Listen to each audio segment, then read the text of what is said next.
번째 에베소서를 강의합니다. 그는 우리의 하편이신지라. 1절에 보면 이 2장 11절에 그러므로 생각하라 이렇게 되어 있습니다. 이 그러므로 이게 우리가 잘 아는 게 접속사죠. 이 접속사 중에서도 인과관계를 하는 거죠.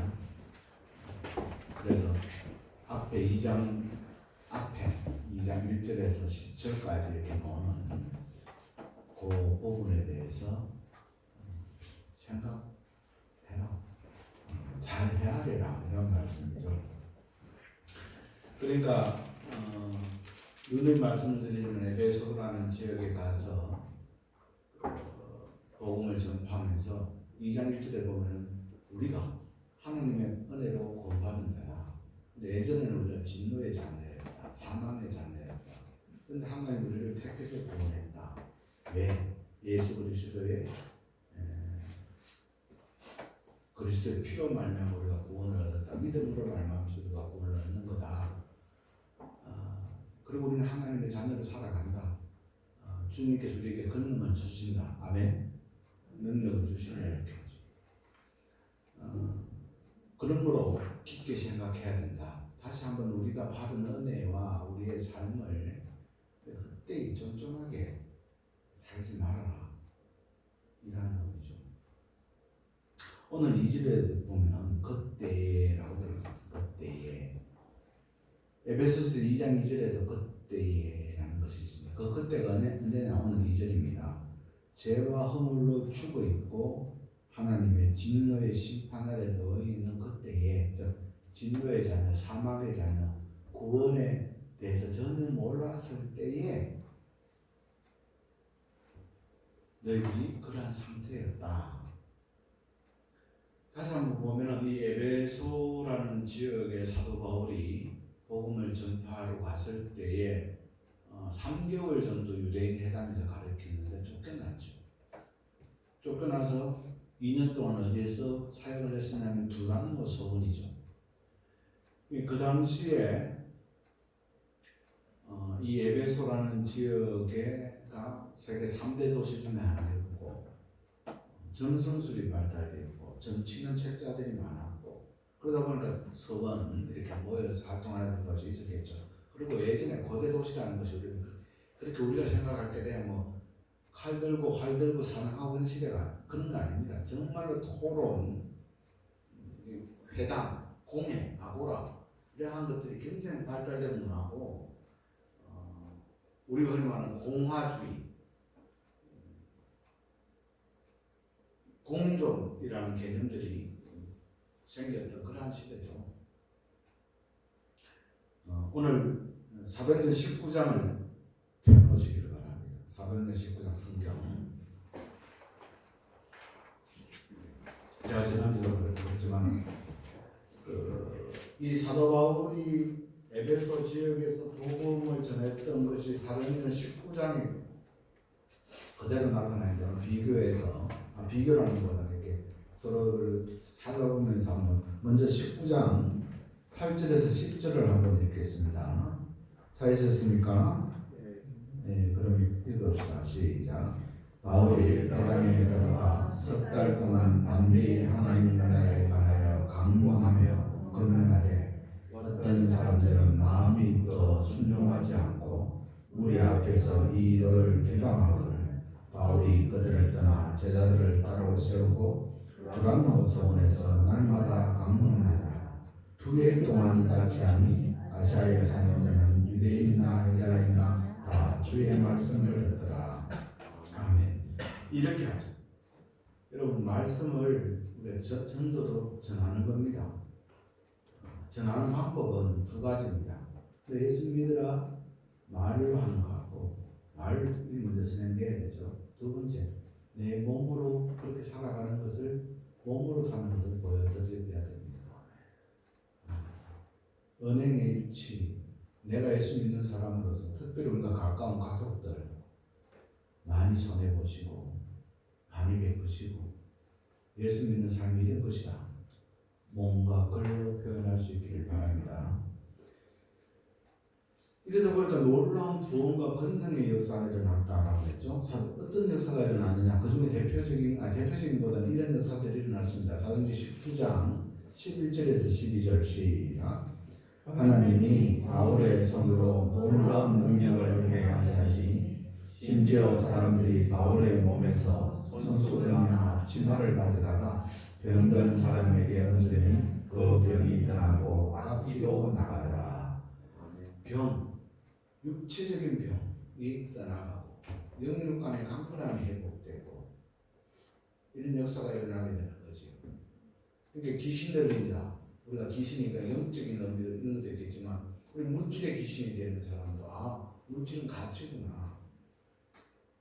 우리가 요즘 백신을 맞고 이렇게 하지만 백신을 안 맞았을 때 일어나는 그 값어치보다 맞았을 때 일어나는 값어치가 강하니까 백신을 맞아라 권장하는 거지. 이와 마찬가지로 우리가 물질에 모여서 물려주고 말씀을 듣고 그게 아니구나, 이런 가치보다 이 가치가 더 크구나 라게 되면 물질의 귀신에서도 벗어나는 거죠. 우리 권능이 여러분 권능자들입니다. 하나님 여러분에게 권능을 주셨어요. 하나님께서 여러분의 은혜를 주셨어요. 제일 큰 은혜가 뭔지 아세요?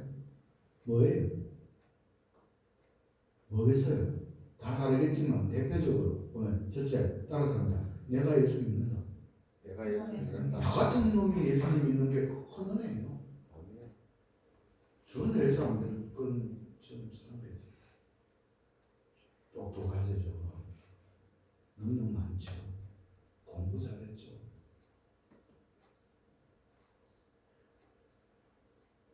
나 같은, 이게 예수님의 은혜거든요. 두 번째, 내가 같은 사람이 예수를 믿어서 내가 나름대로 그래도 사랑과 은혜를 누리며 베풀며 산다는 것, 큰 능력입니다.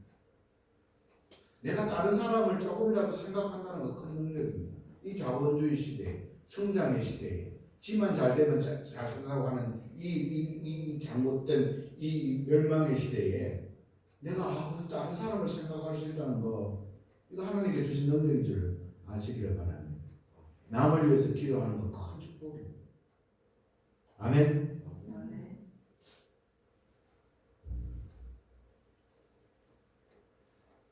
그렇게 해서 믿음의 복음이 좀, 그래서 에베소 교회가 어떻게 되느냐? 에베소서 지금 어떻게 되느냐? 19장 17절에서 19절 함께 읽읍시다. 자, 사도행전 19장 17절에서 19절 시작. 에베소에 사는 유대인과 헬라인들이 다 이 일을 알고 두려워하여 주 예수의 이름을 높이고 믿은 사람들이 많이 와서 자복하여 행한 일을 알리며 또 마술을 행하던 많은 사람이 그 책을 모아 가지고 와서 모든 사람 앞에서 불지르니 그 값을, 제 책값을 계산한 자 은오만이 되리라. 엄청난 일들이 일어나게 됩니다. 마술을 행하는 자들, 점성술 또는 마술 이런 사람들이 다 포기한다는 거예요. 그래서 뭐 심지어 두란도 성원 앞에 와서 데모를 할 지경에 업자들이 적은 수가 자복하여 자기가 했던 일들을 행하니, 내가 예수를 믿고 내가 말씀을 듣고 이렇게 살았더니 내 주의가 변하다. 내가 이렇게 달라졌다. 내가 옛날에는, 여러분 간증 중에서 가장 큰 간증이 뭐예요? 내가 옛날에는 그랬는데 예수 믿고 뭐 자랑할 건 아니지만, 내가 예수 믿고 그러면은 뭐 이럴 수도 있고, 사람은 골프 치러 가는 게 더 낫지. 이런 것들을 볼 때 그룹으로 생각하라. 그때에 볼 때 에베소서 교회 교우들은 아마 유대인들 중에서도 이방인이었다. 예수 믿기 전에는 너희들이 진노의 자녀였다. 실제적으로 오늘 보면은 11절 12절 다시 한번 읽겠습니다. 시작. 그러므로 생각하라. 너희는 그때에 육체로는 이방인이요 손으로 육체에는 할례를 받은 무리라 칭하는 자들로부터 할례를 받지 않는 무리라 칭함을 받은 자들이라. 그때에는 그리스도 밖에 있었고 이스라엘나라 밖의 사람이라. 약속의 언약들에 대하여는 외인이요 세상에서 소망이 없고 하나님도 없는 자이더니. 자, 설명하면은 우리가 잘 아시는 대로 예수 믿기 전에 너희는 그때는 육체적으로 이방인이었다. 근데 여러분이 이방인이라는 단어가 그 당시 사람들에게 이방인이라는 단어가 가지고 있는 뉘앙스는 아주 큽니다. 아주 처절하고 명확합니다. 이방인이다. 너는 이방인이다. 우리가 하니까 너는 왕따다. 너는 외국인이다. 너는 갈라박기다. 라는 이라는 의미죠. 이방인. 그래서 바클레이 목사는 추석에서 이렇게 썼습니다. 그 당시 이방인들에 대해서 사람들이 생각을 이렇게 이야기했어요. 유대인들은 이방인을 몹시 경멸하였다. 유대인들은 하나님께서 이방인들을 지옥불의 연료로 삼기 위해서 만들었다. 또한 유대인들은 하나님께서 자신이 만드신 모든 민족들 가운데 오직 이스라엘만을 사랑하신다라고 말했다. 심지어 이방인의 산모가 고통을 받을 때 그들을 도와주는 것은 율법에 어긋나는 일이다. 왜냐하면 이방인이 세상에 태어나는 것을 도와주는 일이기 때문에 그렇게 해서는 안 된다. 경멸의 대상이 이방인입니다. 그들 사이의 장벽은 절대적이다. 넘어설 수가 없다. 만약 유대인 청년이 이방인의 처녀와 결혼하거나 교제를 하면은 유대인 청년 또는 처녀의 장례식을 치루었다. 이방인과의 교제는 죽음을 얻게 하기 때문에 모의 장례식을 치루었다. 이렇게 합니다. 이처럼 이방인이 그러한 의미들입니다. 또 여기 보면 중요한 게 뭔가 하면은 할례를 받지 않았다. 할례를 받은 무리들, 유대인들이 할례를 받죠. 창세기 17장 10절에서 11절에 보면은 유대인들은 태어난 지 8일 만에 할례를 받습니다. 근데 할례를 받죠. 할례가 뭡니까? 포경수술이잖아요. 근데 여기서 언약의 의미죠. 정표의 의미죠. 하나님과 우리 사이에 내가 하나님의 백성입니다. 근데 이것이 왜곡되게 되고 가대 포장이 되게 되는 거죠. 그래서 너희들은 할례를 받지 않았다. 제가 오늘 우리가 예배 처음부터 끝까지라는 순수 안에 그런 것들이지만 오늘 제가 기도문에 마음의 할례라고 넣어놨습니다. 우리가 알게 돼서 그런 구약의 율법에 태어난 지 8일 만에 받지 않았어요. 그런데 우리는 저와 여러분은 마음의 할례를 받은 하나님의 백성이다. 아멘. 그리고 여기 보면 그리스도 밖이라고 했어요. 밖. 그리스도 밖에 있는 자들이 이방인이 메시아 밖에 있는 자예요. 구원 밖에 있는 자예요. 그래서 보면은 2장 4절에 여기 보면은 하나님이 없는 자라고 했어요. 이 이데오스라고 하는 하나님이 없는 자라는 이 에베소서의 표현, 이게 사도 바울이 그 유대인들이 아닌 이방인들을 표현할 때 너희들이 그렇다. 그랬었다. 너희들은 완전 이방인이었고 그리스도 밖에 있었고 하나님이 없는 자라고 쓰여있는 헬라 이데오스라는 말은 신약에 여기는 딱 기록되어 있어요. 이 뜻은 신에게 버림받았다라는 것이죠. 여러분 지금 무슬림이라는 나라에 보면 수니파, 시아파 이렇게 하잖아요. 신정 분리, 신정 일치 이런 걸 따지는데 신에게 버림받았다라고 하는 것은 그 당시 사람들에게 느끼는 감정은 오늘 우리들하고 예수 안 믿으면 되지, 내 교회 안 가면 되지, 뭐 이렇게 생각하는 거랑 달라요. 하나님 없는 자라고 하는 이데오스라는 말은 굉장히 그들에게는 모든 공동체와 자신의 삶과의 분리를 의미하는 거예요. 그랬던 너희들이다. 그런데 이제 너희들이 그리스도 안에서 구원의 자녀가 되었다. 13절 함께 읽읍시다. 시작. 이제는 전에 멀리 있던 너희가 그리스도 예수 안에서 그리스도의 피로 가까워졌느니라. 그렇게 너희들이 이방인이었고 그리스도 밖에 있었고 이데오스 신에게 버림받은 너희들이 이제 그리스도 예수 안에서 뭐로 말미암아 그리스도의 피로 말미암아 어떻게 되었다? 가까워졌다라는 것은 친밀하다. 하나님과 예전에는 그냥 이렇게 뭐 창조주 피조물 이런 관계 뭐 그런 것들 들어가서 그런 건데 이제는 하나님과 가까워져서 친밀하다. 하나님과 아버지 아들이 되었다. 가까워졌고 회복되었다. 뭐 이런 의미죠. 뭐로 말미암아서? 그리스도의 피로 말미암아서.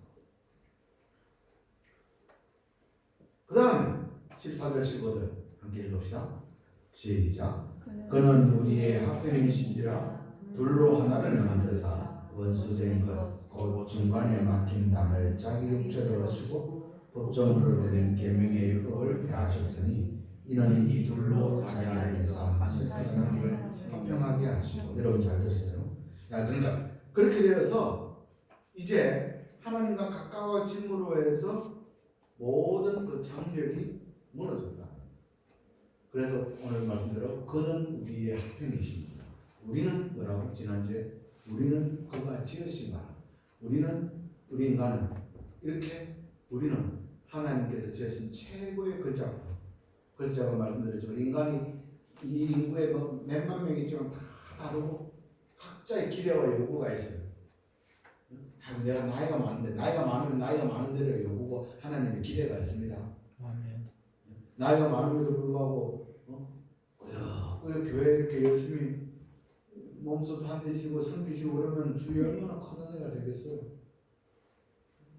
새벽 제단 삼고 자녀들 위해서 기도하고 교회들 위해서 기도하고. 예전에 하늘나라에 계신 신한식 목사님 70에 사실 때 폐지 모아서 우리 그거 갖다 만들 좀 그거 팔아가지고 주위에 학생들 장학금 주고 그랬잖아요.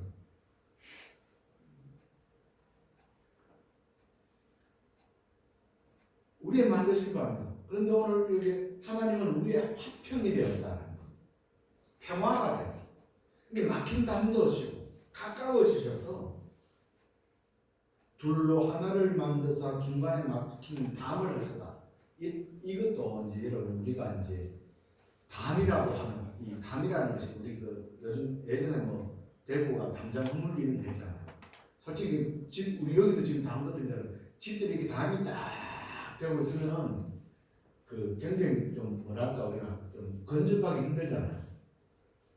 그 제가 어제 우리 친구가 그 대명동에 집을 아주 크게 지었다고 집들이를 갔다 왔는데 30억 들어가서 땅을 사서 이렇게 건물을 지었다고 해서 그러니까 지하도 있고 다 됐는데 가보니까 다 담이 들어서 쌓여있고 다 뭐 캡스 다 돼 있고 이렇게 하니까 이렇게 뭐 아무리 잘 지어도 이렇게 딱 막힌 있는 공간 뭐 안에 내부 그러다 보니까 그 사람들 중에서는 내부잖아요. 내부에 뭐 잔디를 깔고 뭐 문화재 뭐 이런 걸 갖다 놓고 막 큰 시스템을 갖춰놓는 거 뭐 그거 나쁘다는 의미는 아닙니다. 이게 담이라는 것이 딱 단절 이런 거잖아요. 이게 이때 막힌 담 그럼 생각을 해보세요. 막힌 담을 허물었다는 말은 담이 있었다는 말이에요. 담이 있는 거죠. 실제적으로 이제 저도 가보진 않았지만 언젠가 한번 가려고 하는데 그 이스라엘 성지 걸어서 세계적으로 뭐 이런 걸 보면 좀 잘 봅니다. 정말 열심히 그런 거 봐요. 뭐 가서 막 보고 내가 또 간 것처럼 이야기를 해드려야 되니까 찾아보고 막 그래요.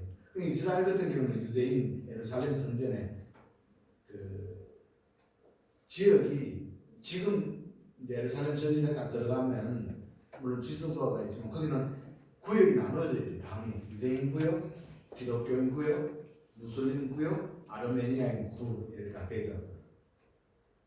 저는 아깝죠. 예전에 김종환 목사님 같은 경우에 지금 서울에 가 영지교회 목사님 그분은 막 그런 걸 너무 좋아해요. 갔다 와서는 우리 시찰에서 막 이야기를 하는데 저는 안 가봤으니까 아 그래요? 힘을 듣고 있었어요. 자기가 그때 딱 들어가면 분리되는데 그 말이 며칠 전에 텔레비전에서 이렇게 걸어서 세계 소개로 보니까 그렇게 되어 있다고. 그러니까 그렇게 다 구분이 막혀 있어요. 그런데 그런 것을 허문다는 거죠. 마음의 벽, 장벽, 담을 허무는 거예요. 누가? 예수 그리스도로 말미암았어. 두 번째 더 나아가서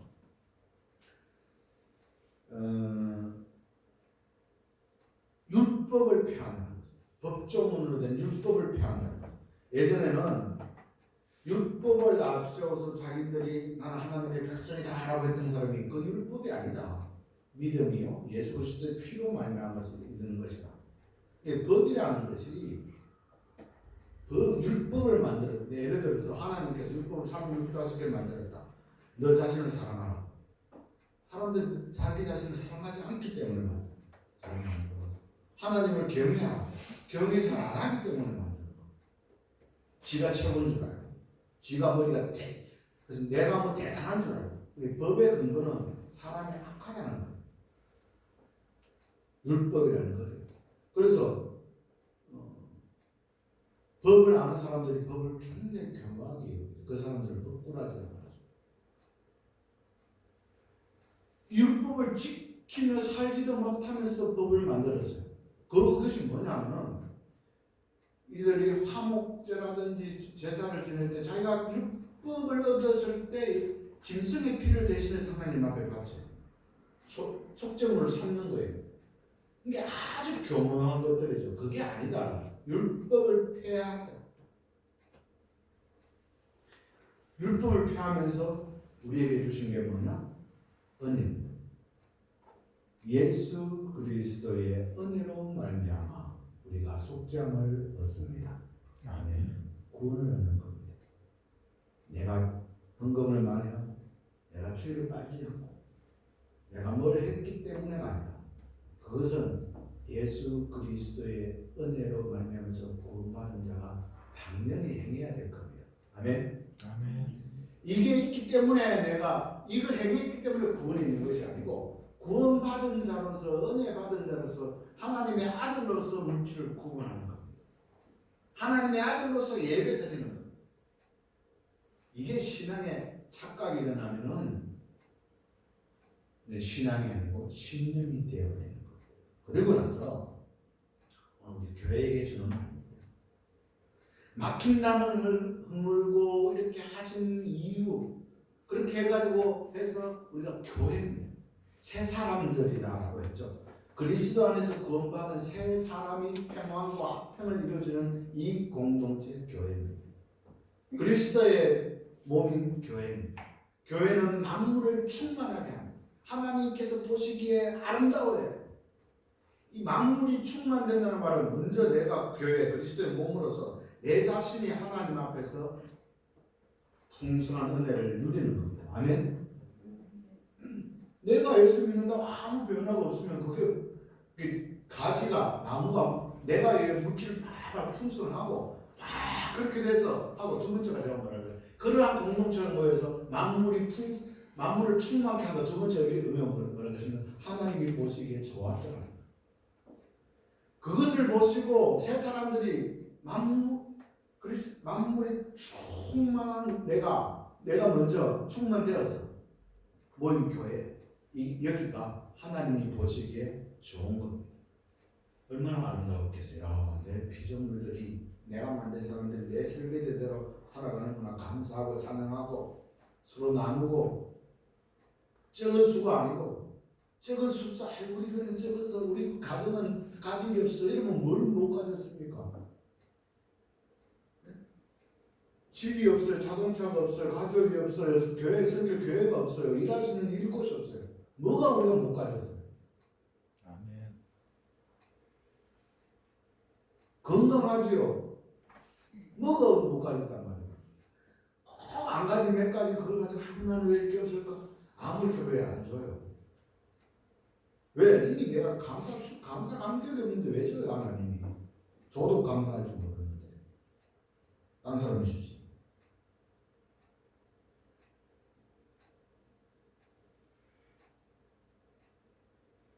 16절, 17절, 18절 함께 다시 읽겠습니다. 시작. 또 십자가로 이 둘을 한 몸으로 하나님과 화목하게 하시니라. 원수된 것을 십자가로 소멸하시고 또 저서 먼 데 있는 너희에게 평안을 전하시고 가까운 데 있는 저에게 평안을 전하셨으니 이는 그로 말미암아 우리 둘이 한 성령 안에서 아버지께 나아감을 얻게 하려 하시니라. 사랑하는 여러분, 날마다 성령을 힘입어 하나님께 담대히 나아가 그리스도 안에서 이미 허락된 은혜를 누리시기 바라며 화평을 누리시기 바랍니다. 주님 주신 은혜와 복을 풍성히 누리며 더욱더 힘차게 살아가는 여러분들 되시기를 주의 이름으로 축원드립니다. 아멘. 기도합니다. 아버지 하나님, 에베소 교회의 교육들 바로 저희들입니다. 새 사람들입니다. 하나님의 자녀들입니다. 힘차게 당당하게 주님 주시는 능력, 권능 가지고 세상 속에 나아가 주의 평화가 되게 하여 주옵소서. 예수님 이름으로 기도드립니다. 아멘.